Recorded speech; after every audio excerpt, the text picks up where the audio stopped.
parking. Oh man. I just, No kidding. yeah, I walked in a blizzard all the way down to work. Whatever. Now you know what you need to do? You need to buy. A husky and a dog sled. No. Well, yeah, that too. I got my kid one of those scooters, The electric ones? but I bought it online, and fucking thing does like 20 miles an hour, and you can go like 20 miles on it, right? So I had my car at the shop, and I was like, I gotta get my car. So I just hopped on the scooter, rode it to the shop, pulled the scooter up, threw it in my truck. Yeah. The guy was like, that's pretty handy. I was like, yeah, dude. I remember seeing some at like Walmart or something that are like for teenagers or for kids, and I'm like, I've lost all this weight, maybe I can actually ride one of them. The one I got online, and I'll tell you what. How much was it? We'll get started. We just assume nobody else is gonna show up. Yeah. Okay, Yeah, it wasn't bad. we're gonna work step 7 today, but before we do that, let's go back, just do a little review. And anybody remember where the directions are given, where the directions start in the big book? 58, And why do we know that? because it says how it works. No. And we know that because on page 29, it tells us that. The top of 29, right after it talks about the chapter to the agnostic, it says further on, clear-cut directions are given. That means they start on page 58. And then it also tells us why we have to get a higher power. Because right after that, it says each individual in the personal stories described in his own language and from his own point of view the way he established his relationship with God. And it doesn't say 41 out of the 42, it says all of them. So, the first direction in the big book is rarely have we seen a person fail who has thoroughly followed our path. Now, most of us just, okay, big deal. But what that statement really says is, if I don't thoroughly follow the path, I'll probably go back drinking and die. Because several times in the chapter more about alcoholism, it says if I don't stop taking the first drink and I don't find a higher power, I'm going to go back drinking. Okay, so then we get to the chapter, we agnostics, just for fun here, the first page, first chapter, and first page of we agnostics, up to now, in the chapter There's a Solution and more about alcoholism, they've been telling us some stories that we could relate to try and determine whether we're alcoholic or not. But they've never called us alcoholic, okay? When we get to we agnostics, they start to get serious. Because now we're going to try and get our arms wrapped around that higher power. But first of all, we want to make sure we know we're alcoholic. So the first paragraph in we agnostics defines an alcoholic. It says, third line down, if when you honestly want to, you find you cannot quit entirely, or if when drinking you have little control over the amount you take, you are probably alcoholic. That's the definition of alcoholism, the first paragraph in we agnostics. Okay? And we're in step 6 and 7. We talked last time, and we're going to talk this time about morals and philosophical ideas and all that kind of stuff. And it starts talking about that real serious in we agnostics. It says that at the bottom of that page that I just read from. It says, if a mere code of morals or a better philosophy of life were sufficient, many of us would have recovered long ago. But we found that such codes and philosophies did not save us. We could wish to be moral, we could wish to be philosophically comforted, but we didn't have the power to do that. If you were like me, you kept seeking lower companions. That's what it's talking about. Our morals just kind of fade away as we drink and get worse and worse, okay? And then it says, lack of power. We had to find a power by which we could live, and it had to be a power greater than ourselves. It's not saying maybe, it says we have to. Where are we going to find this power? That's exactly what this book is about. Its main object will enable you to find a power greater than yourself, which will solve your problem. It's going to be spiritual as well as moral. We're going to talk about God. And that's the third time in the book that it says it's going to solve our problems. Anybody remember where else it says that? 13 and 42. 13, I think. And 42. 13 and 42 and 45, Yeah. okay? In Bill's story on page 13, what's it say at the bottom of the page?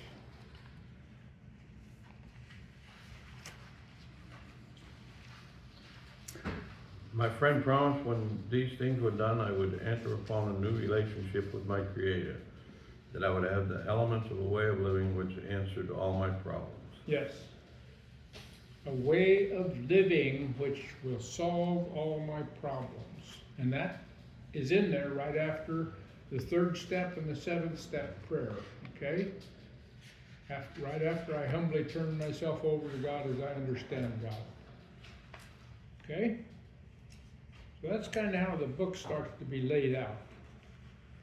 And then,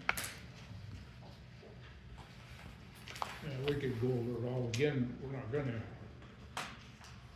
If we go to how it works, and we go to the last page,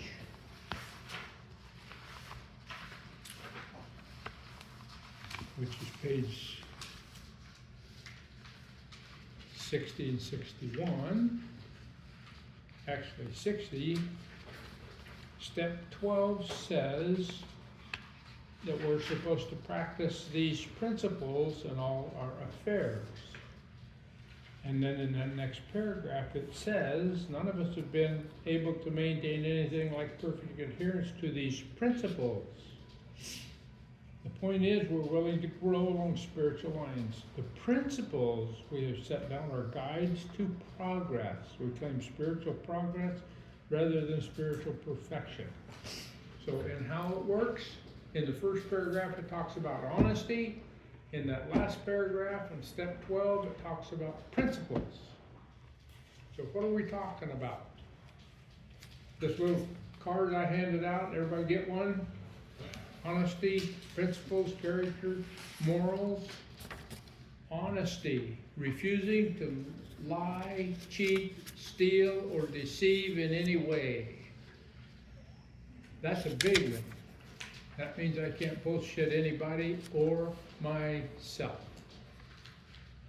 I have to be able to look in the mirror and like the guy I see. And the principles it's talking about, the definition of principle is a governing law of conduct. So when that says we're going to practice this new way of living, that's what it's talking about. We're going to have to change our conduct. Okay? So, let's flip over some more.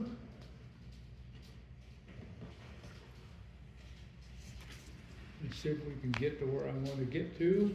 Okay? We had an arch. Remember? From page 62 to 75, we had an arch. We're going to build the arch and pass through it to freedom. And then when we get the arch all built and we do steps 3, 4, and 5, we're going to be able to walk through that arch as a free person. Remember that? That's what it says. So, if I really am serious and I get a handle on this higher power thing and actually believe it, not just have it in my head, but have it in my heart, and I work steps 4 and 5, I'll have a really good start on the program of Alcoholics Anonymous, because I will have faced up to most everything that's wrong with me, because I wrote it down. Okay?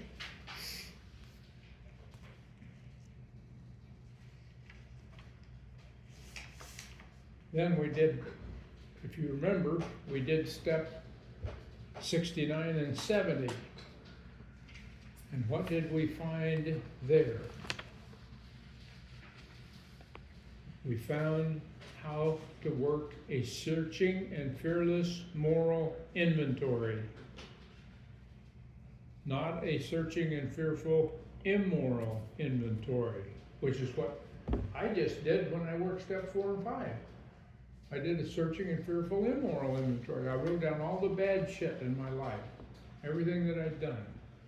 Did anybody else do that? Mm-hmm. Yes, that's what we do. And we do that because that's what it says to do in the columns and in those pages right there. But then most of us just skip over this other part. And we don't go back and we don't do a searching and fearless moral inventory. But it actually says it in the big book on page 69. It says, in the middle of the page, in this way we tried to shape a sane and sound ideal. It's talking about sex there, but if we would read a little further, we ask God to mold our ideals and help us to live up to them. Whatever our ideal turns out to be, next paragraph, we must be willing to grow toward it. We must be willing to make amends where we've done harm, provided we don't bring still more harm. In other words, we treat sex as we would any other problem. So we put all of our character defects and all of our problems into the same category, and we try to put down sane and sound ideals.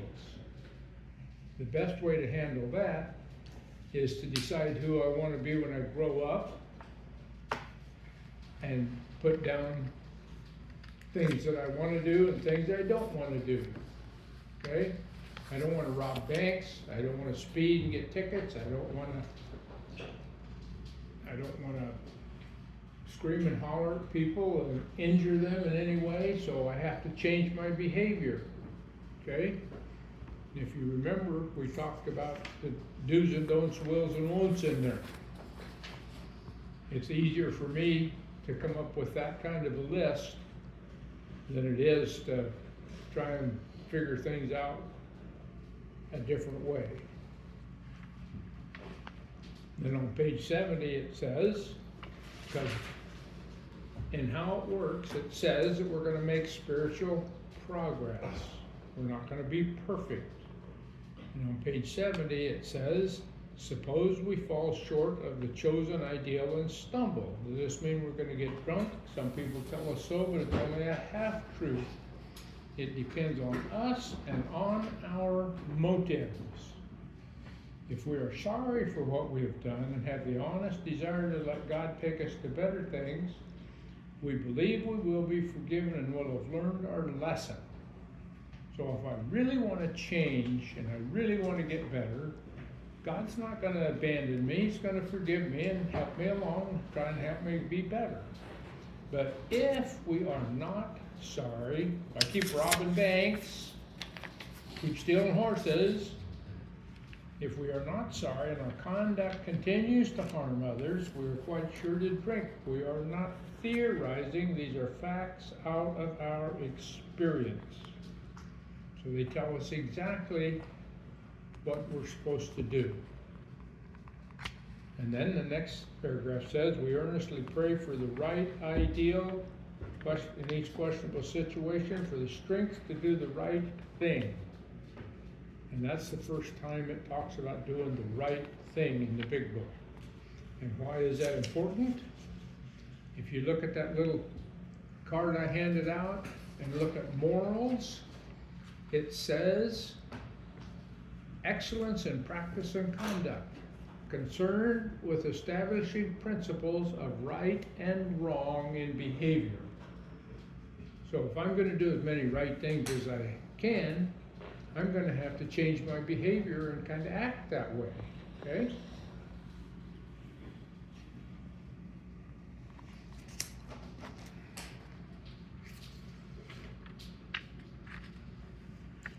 Okay, we're gonna skip into action over to page 76. Because we're now done with steps 3, 4, and 5, and we're at 6 and 7. And if we really look at what it's saying to us, it says we have emphasized willingness as being indispensable. There's that willingness thing again. Are we now ready to let God remove from us all the things we have admitted are objectionable? Can He now take them all, every one? If we still cling to something or we will not let go, we ask God to help us to be willing. So I have to have that higher power. I have to ask that higher power to help me be willing. When I screw up and I don't do what I want to do, I have to ask that higher power for help. I have to actually have a higher power, and I actually have to try and live that way. And then what it says is, I'm ready. When we're ready, my Creator, I'm now willing you should have all of me, good and bad. I pray that you now remove from me every single defect of character which stands in my way of usefulness to you and my fellows. Grant me strength as I go out from here to do your bidding. So what did He just tell me? If I try to do what God wants me to do, I'll probably be okay. It said the same thing on page 70, didn't it? It says if my attitude's okay and I'm really trying to get better, God will be willing and help me. So the whole book's moving us in that direction, okay? Now, I just read step 7. So what did that mean to anybody when they first were around working the steps? You said, oh God, I just worked 6 and 7, I'm saved. I don't have to change or do a damn thing. That's not what it said. It said I'm supposed to do God's bidding. Okay? So, once we get through with all that, on the top of page 77, it says, our real purpose is to fit ourselves to be of maximum service to God and the people about us. So it just told me what my purpose is. It's to get out of myself and help somebody else. Okay? So, let's go to the 12 and 12 for a little bit here. Just for a little bit of review, go to the end of step 5 in the 12 and 12. Last page in step 5. It says, this feeling of being at one with God and man, this emerging from isolation through the open and honest sharing of our terrible burden of guilt, brings us to a resting place where we may prepare ourselves for the following steps toward a full and meaningful sobriety. So, if I really want to have a good, full, and meaningful sobriety, I have to work the rest of the steps. Well, there's a reason that Bill Wilson wrote the 12 and 12, because he wanted to expand on what the big book said. Okay? So, when we did step 6, it says we're going to separate the men from the boys. It means we're going to grow up. I'm going to do my searching and fearless moral inventory. I'm going to put my list of do's and don'ts, wills and won'ts together. And I'm going to try to live a different way. Okay? And that different way is at the end of step 6. We'll go to the end of step 6. On page 68. Down at the bottom of that paragraph, it says, so the difference between the boys and the men is the difference between striving for a self-determined objective and for the perfect objective, which is of God. So it tells us right there what we're supposed to be doing. We're supposed to get out of myself. Same thing the big book says. and I'm supposed to head toward perfection. I'm not gonna get there, but I'm just supposed to move in that direction. You with us, Lyle? Nope. Page 68, gotcha, bottom of the gotcha. first paragraph. First paragraph. Okay, so the difference between the boys and the men. I'm supposed to stop being selfish and self-determined, and I'm supposed to head toward whatever I think that higher power of mine is. And then what it says is, many will at once ask, how can we accept the implication of step 6, that is perfection? Sounds like a hard question, but practically speaking it isn't. Only step 1, where we made 100% admission we're powerless over alcohol, can be practiced with absolute perfection. The remaining 11 steps state perfect ideals, spiritual principles. They are goals toward which we look and the measuring sticks by which we estimate our progress. Seen in this light, step 6 is still difficult but not impossible. The only urgent thing is to make a beginning and keep trying. Okay? So we just keep moving, keep doing better. Okay? Anybody got any questions up to now?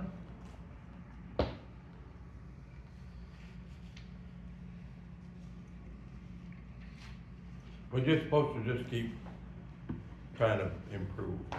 We're just supposed to move down a different road toward perfection. Okay?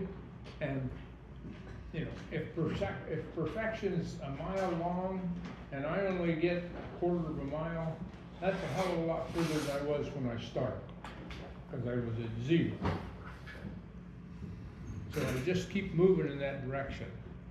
And if I live to be 150, maybe I'll get to 90%, okay? We don't know. Okay.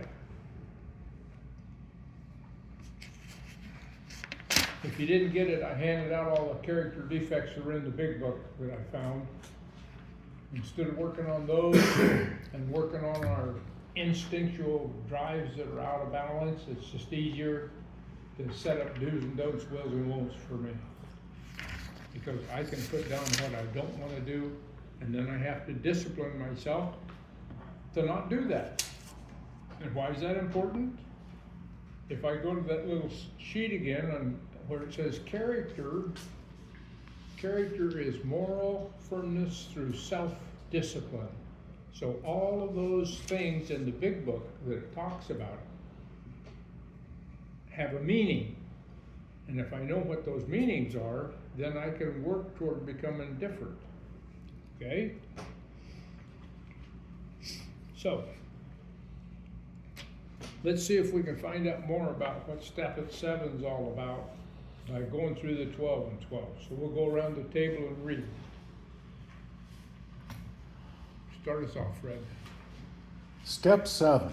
Humbly ask Him to remove our shortcomings. Since this step so specifically concerns itself with humility, we should pause here to consider what humility is and what the practice of it can mean to us. Indeed, the attainment of greater humility is the foundation principle of each of AA's 12 steps. For without some degree of humility, no alcoholic can stay sober at all. Nearly all AAs have found, too, that unless they develop much more of this precious quality than may be required just for sobriety, they still haven't much chance of becoming truly happy. Without it, they cannot live to much useful purpose or, in adversity, be able to summon the faith that can meet any emergency. Okay. Humility. Where does it start talking about humility? Step 1. Step 1 in the 12 and 12, first page. Bottom of the first page in step 1. Until he so humbles himself, his sobriety, if any, will be precarious. Of real happiness he will find none at all. So it talks about getting some humility right off the start. And we had to get pretty humble in order to be 100% ready to have God remove that obsession and compulsion to drink, didn't we? Okay. And then what Fred just read, it's one of those things I like to turn around. In the middle of that paragraph, it says that unless they develop much more of this precious quality, humility, than may be required just for sobriety, they still haven't much chance of becoming truly happy. What do I want? I want to be truly happy. So I have to get more humble with my higher power. And then it says, without humility, they cannot live to much useful purpose, or in adversity be able to summon the faith that can meet any emergency. But what I like to have happen, I would like to live to a useful purpose. I'd like to at least be useful, be able to help other people. And I would like to have a faith that can meet any emergency. So I'm gonna have to work on this humility thing, okay? Go ahead, Kiefer. Humility as a word and as an ideal has a very bad time of it in our world. Not only is the idea misunderstood, the word itself is often intensely disliked. Many people haven't even a nodding acquaintance with humility as a way of life. Much of the everyday talk we hear and a great deal of what we read highlights man's pride in his own achievements. With great intelligence, men of science have been forcing nature to disclose her secrets. Immense resources now being harnessed promise such a quantity of material blessings that many have come to believe that a man-made millennium lies just ahead. Poverty will disappear and there will be such abundance that everyone can have all the security and personal satisfactions he desires. The theory seems to be that once everyone's primary instincts are satisfied, there won't be much left to quarrel about. The world will then turn happy and free to concentrate on culture and character. Solely by their own intelligence and labor, men will have shaped their own destiny. That sounds really good, doesn't it? Yeah. Actually, there's a definition for all that. It's called communism, where everybody gets everything they need, nobody wants for anything. The only problem is the people at the top always become greedy and screw everything up, because man just can't seem to do it the way it's supposed to be done. Okay, go ahead. Certainly no alcoholic and surely no member of AA wants to deprecate material achievement, nor do we enter into debate with many who still so passionately cling to the belief that to satisfy our basic natural desires is the main object of life. But we are sure that no class of people in the world ever made a worse mess of trying to live by this formula than alcoholics. For thousands of years, we have been demanding more than our share of security, prestige, and romance. When we seemed to be succeeding, we drank to drink still greater dreams. When we were frustrated, even in part, we drank for oblivion. Never was there enough of what we thought we wanted. Okay, that paragraph talked about our basic natural desires. When we did step 4, it talked about our instinctual drives, remember? And they're out of balance. And that's what it's talking about here. It says that no class of people, alcoholics, ever made a worse mess of trying to live by their instinctual drives than us. Okay, we demand more of romance, more of material things, more security than we ever needed. Okay, go ahead. In all these strivings, so many of them well-intentioned, our crippling handicap had been our lack of humility. We had lacked the perspective to see that character building and spiritual values had to come first, and that material satisfactions were not the purpose of living.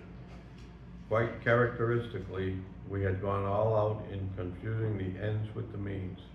Instead of regarding the satisfaction of our material desires as the means by which we could live and function as human beings, we had taken these satisfactions to be the final end and aim of life. Let me interrupt there. That part that talks about spiritual values had to come before material values is in the big book on page 127. Okay? And I point these things out just so you know that these books agree with each other. They're not different. They're not saying anything different at any time. Go ahead, read another, Johnny. True, most of us thought good character was desirable, but obviously good character was something one needed to get on with the business of being self-satisfied.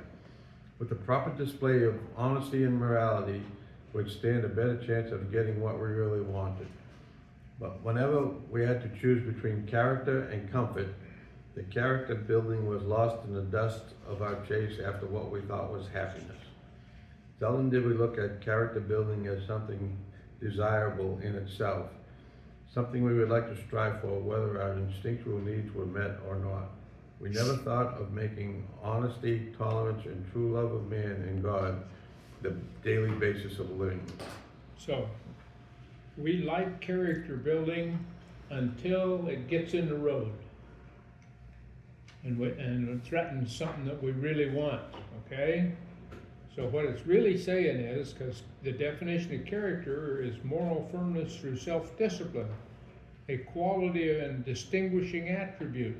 So we try to be better, we try to be more moral and philosophically right, and then we just throw it all away when something comes along that we want more than that. Okay? Like a good-looking woman if I'm single, and Even if you're not single. I know a couple of them that if you hooked up with them, you'd probably go back drinking. It happened. You know, so I have to keep my character building in check. I have to live by my do's and don'ts. Is what it's saying. I have to live by my searching and fearless moral inventory. Who do I want to be when I grow up? And then I have to act that way. And then I love this next paragraph because that first line, go ahead and read, Tom, but that first line's awesome. This lack of anchorage to any permanent values, this blindness to the true purpose of our lives produced another bad result. For just so long as we were convinced that we could live exclusively by our own individual strength and intelligence, for just that long was a working faith in a higher power impossible. This was true even when we believed that God existed. We could actually have earnest religious beliefs which remained barren because we were still trying to play God ourselves. As long as we placed self-reliance first, a genuine reliance upon a higher power was out of the question. That basic ingredient of all humanity, a desire to seek and do God's will, was missing. What it said to us in a lot of things in this paragraph, what it said was that as long as I'm not trying to build character, as long as I'm trying to live by self-propulsion and all my self-ideas and everything, I'm going to not have an anchor. It says this lack of anchorage in the first statement. What happens to a ship that doesn't have an anchor? Drifts. It drifts until it wrecks into the rocks, right? It sounds like us drifting along until we run into AA. So, I have to change. And then what it says is, as long as I want to live exclusively by my own strength and intelligence, a working faith in a higher power is impossible. That even if we believed God existed, we could actually have earnest beliefs which remain barren. Anybody know what that means? Nothing there. Barren means it cannot produce anything, okay? So even if I have these beliefs, they can't come to fruition. We used to have a herd of cows when I grew up, and the young heifers that couldn't get pregnant were barren. Something was wrong with them. They couldn't have calves, so we took them to the sale barn and sold them. And they went to a feedlot. That's what it's talking about. As long as I can't believe, and I'm still trying to play God myself, it ain't gonna work. And then, as we go through this step, there's gonna be 1, 2, 3, 4, 5 things that humility does for us. And the first one is at the bottom of that paragraph. That basic ingredient, the number one ingredient of all humility, is a desire to seek and do God's will. Okay? So it's going to tell us what we get if we can gain some humility. And I'm going to have to seek and do God's will. That's the first thing. You read that, did you, Tom? Yeah. Okay, my turn. For us, the process of gaining a new perspective was unbelievably painful. It was only by repeated humiliations that we were forced to learn something about humility. It was only at the end of a long road marked by successive defeats and humiliations and the final crushing of our self-sufficiency that we began to feel humility as something more than a condition of groveling despair. Every newcomer in Alcoholics Anonymous is told, and soon realizes for himself, that his humble admission of powerlessness over alcohol is his first step toward liberation from its paralyzing grip. And that basically said the same thing as that paragraph I read out of step 1. Okay, go Fred. So it is that we first see humility as a necessity, but this is the barest beginning. To get completely away from our aversion to the idea of being humble, to gain a vision of humility as the avenue to true freedom of the human spirit, to be willing to work for humility as something to be desired for itself, takes most of us a long, long time. A whole lifetime geared to self-centeredness cannot be set in reverse all at once. Rebellion dogs our every step at first. Okay, in the middle of that paragraph is ingredient number 2. To gain a vision of humility as the avenue to true freedom of the human spirit. I would like that. To be free of all of that crap that I dealt with my whole life and some of those things I thought about. I'd like to be free of that. And if I can get humble enough with my higher power, I can gain true freedom of the human spirit. And that, yeah, okay. And then it says rebellion dogs our every step at first. When we did step 4, if you remember when we were talking about those instinctual drives, it said instincts balk upon investigation. Those are my defense mechanisms when I get here. And my mind says, I ain't changing. That's what saves my ass. So it's a long process to become a different person than when we get here.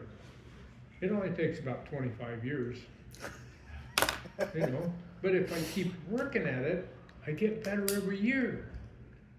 That's the great part about it. Okay, next, read next. When we have finally admitted without reservation that we are powerless over alcohol, we are apt to breathe a great sigh of relief, saying, well, thank God that's over. I never have to go through that again. Then we learn often to our Consternation. That this is the only first milestone on the new road we are walking. Still goaded by sheer necessity, we reluctantly come to grips with those serious character flaws that make problem drinkers of us in the first place. Flaws which must be dealt with to prevent a retreat into alcoholism once again. We will want to rid of some of these defects, but in some instances this will appear to be an impossible job from which we recoil.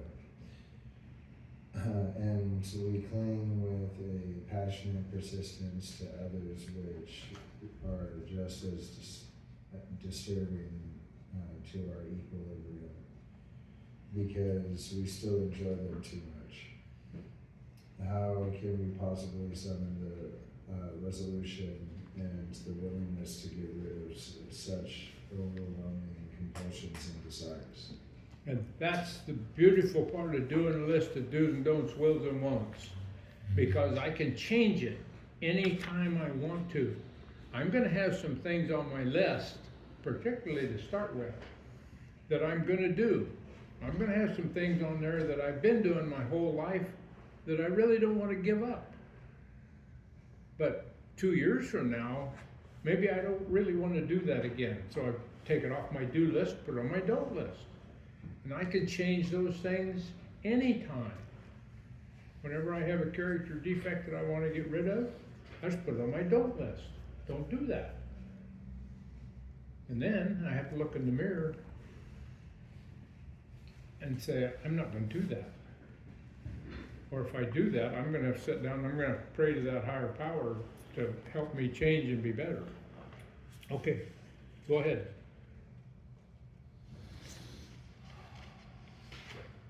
But again, we are driven on by the inescapable conclusion which we draw from AA experience, that we surely must try with a will, or else fall by the wayside. At this stage of our progress, we are under heavy pressure and coercion to do the right thing. We are obliged to choose between the pains of trying and the certain penalties of failing to do so. These initial steps along the road are taken grudgingly, yet we do take them. We may still have no very high opinion of humility as a desirable personal virtue, but we do recognize it as a necessary aid to our survival. Okay, great paragraph. The third line down on page 74 there says, do the right thing. That's the second time, that's the first time in this little book where it says do the right thing. And then at the end of that paragraph is ingredient number 3. We may still have no very high opinion of humility as a desirable personal virtue, but we do recognize it as a necessary aid to our survival. I'm going to have some talks with that higher power, and I'm going to have to get pretty humble, or I'm probably not going to survive. And then, if I go to page 58 in this little book, in step 5, one of the great things about step 5 is that I can get the feeling that I can be forgiven. It says it right at the top of the page, no matter what I've done. Often it is while working this step with our sponsor or spiritual advisors that we first are truly able to forgive others, no matter how they've wronged us. Our moral inventory had persuaded us that all-around forgiveness was desirable. There's talking about the moral inventory. Then the next paragraph says, another great dividend we may expect from confiding our defects to another human being is humility. After we did a good 4th step, and then we did a good 5th step with somebody, we got pretty humble, didn't we? That's what it's talking about. So the whole program is talking about the same thing. Okay? So let's go back to page 74 where we were reading. And whose turn is it to start where it says but when? Yes. But when we have taken a square look at some of these defects, have discussed them with another, and have become willing to have them removed, our thinking about humility commences to have a wider meaning. By this time, in all probability, we have gained some measure of release from our more devastating handicaps. We enjoy moments in which there is something like real peace of mind. To those of us who have hitherto known only excitement, depression, or anxiety, in other words, to all of us, this newfound peace is a priceless gift. Something new indeed has been added. Where humility had formerly stood for a forced feeding on humble pie, it now begins to mean the nourishing ingredient which can give us serenity. Ingredient number 4. If I could get into this humility thing, I can have some serenity. I want that.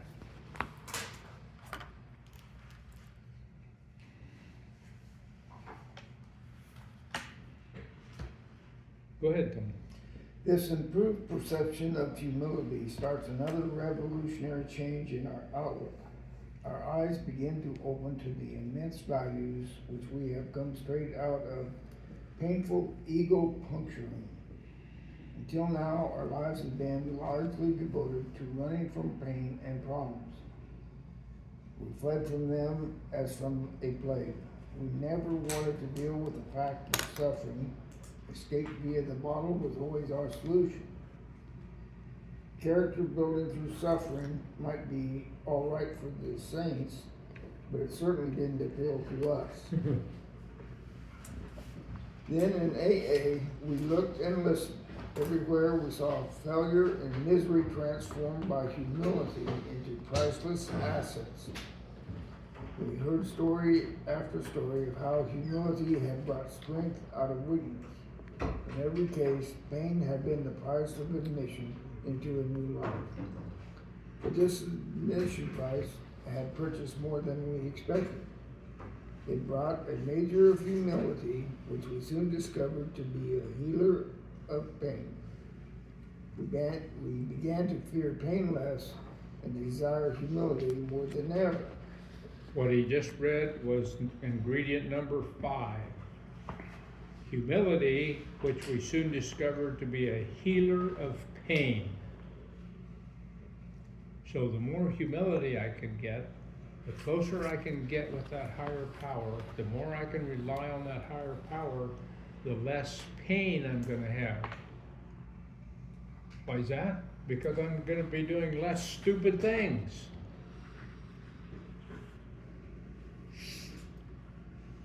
Okay, then ingredient number 6 is the first statement in this next paragraph. During this process of learning more about humility, the most profound result of all was the change in our attitude toward God. If I practice this enough, my attitude will change. I'll actually get a higher power that can be a friend of mine, that I can actually listen to. Well, I have to pray and meditate, so we'll work on that when we get to step 11. And this was true whether we had been believers or unbelievers. We began to get over the idea that the higher power was a sort of bush league pinch hitter to be called upon only in an emergency. The notion that we would still live our own lives, God helping a little now and then, began to evaporate. Many of us who had thought ourselves religious awoke to the limitations of this attitude. Refusing to place God first, we had deprived ourselves of His help. But now the words of myself I am nothing, the Father doeth the works, began to carry bright promise and meaning. Our higher power is no longer a bush league pinch hitter. Anybody ever say, get me out of this one, I'll never do it again? Huh? Mm-hmm. You bet. Lots of times. Go, Fred. We saw we needn't always be bludgeoned and beaten into humility. It could come quite as much from our voluntary reaching for it as it could from unremitting suffering. A great turning point in our lives came when we sought for humility as something we really wanted rather than as something we must have. It marked the time when we could commence to see the full implication of step 7. Humbly asked him to remove our shortcomings. We approach the actual taking of step 7. As we approach the actual taking of step 7, it might be well if we AAs inquire once more just what our deeper objectives are. Each of us would like to live at peace with himself and with his fellows. We would like to be assured that the grace of God can do for us what we cannot do for ourselves. We have seen that character defects based upon short-sighted or unworthy desires are the obstacles that block our path toward these objectives. We now clearly see that we have been making unreasonable demands upon ourselves, upon others, and upon God. The chief activator of our defects has been self-centered fear, primarily fear that we would lose something we already possessed or would fail to get something we demanded. Living upon a basis of unsatisfied demands, we were in a state of continual disturbance and frustration. Therefore, no peace was to be had unless we could find a means of reducing these demands. The difference between a demand and a simple request is plain to everyone. The 7th step is where we make the change in our attitude, which permits us with humility as our guide to move out from ourselves towards others and towards God. The whole emphasis of the step 7 is on humility.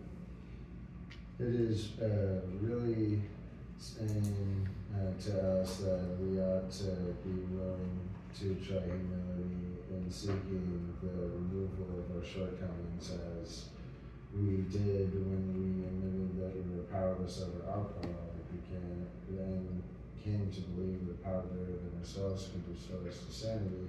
If that degree of humility could enable us to find the grace by which such a deadly obsession could be banished, then there must be hope of the same result respecting any other problem we could possibly have. Wow, so what did that paragraph just say to us?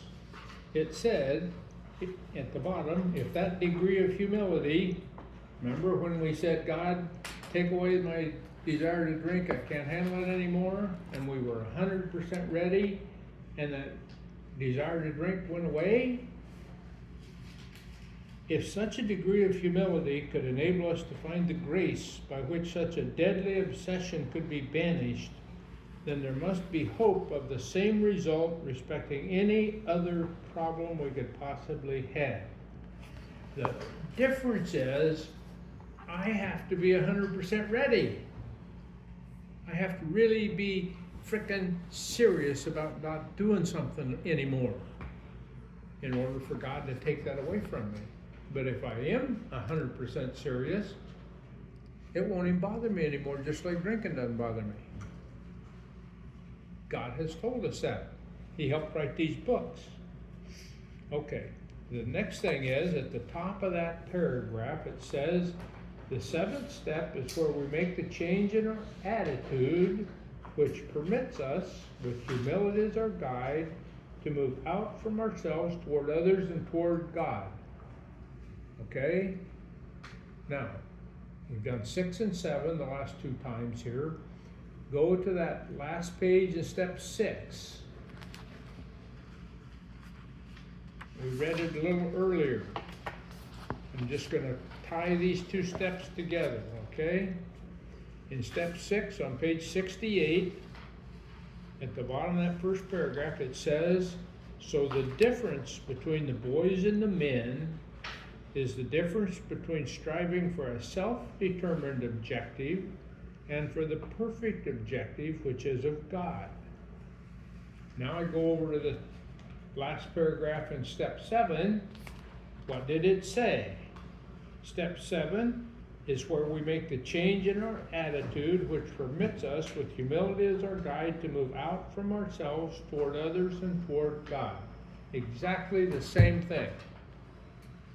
So those 2 steps are trying to head us in the same direction. Just head down that road to perfection, try to work these spiritual principles, and just keep doing right things, and your life will get better. So just behave, goddammit. That's not quite the way to look at it. Okay, now that we've done step 6 and 7 in that little book that Bill wrote in 1950 or 53, does step 6 and 7 mean a little more to you than they did before? Oh, You yeah. just read them out of the big book? Yeah. I'm supposed to not just pray about it, I'm supposed to get my ass moving in the right direction.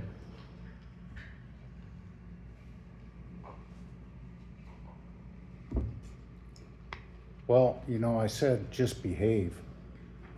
If I'd have done what my mom told me to do, or my dad even, I'd be in a lot better shape today. You know? Well, here. But I all always I had to did- rebel. All I really needed to know, I learned in kindergarten. Yep. Share everything. Play fair. Don't hit people. Aw. Put things back where you find them. Clean up your own mess. Don't take things that are not yours. Say you're sorry when you hurt somebody. Wash your hands before you eat. Flush. Warm cookies and cold milk are good for you. Live a balanced life. Learn some and think some, and draw and paint and sing and dance and play and work every day some. Take a nap every afternoon. When you go out into the world, watch out for traffic. Hold hands and stick together. Be aware of wonder. Remember the little seed in the styrofoam cup? The roots go down and the plant goes up, and nobody really knows how or why, but we're all like that. Goldfish and hamsters and white mice and even the little seed in the styrofoam cup, they all die, so do we. And then remember the Dick and Jane books, and the first word you learned, the biggest word of all, look. We learned all that shit when we were 6 years old. We just didn't pay any attention.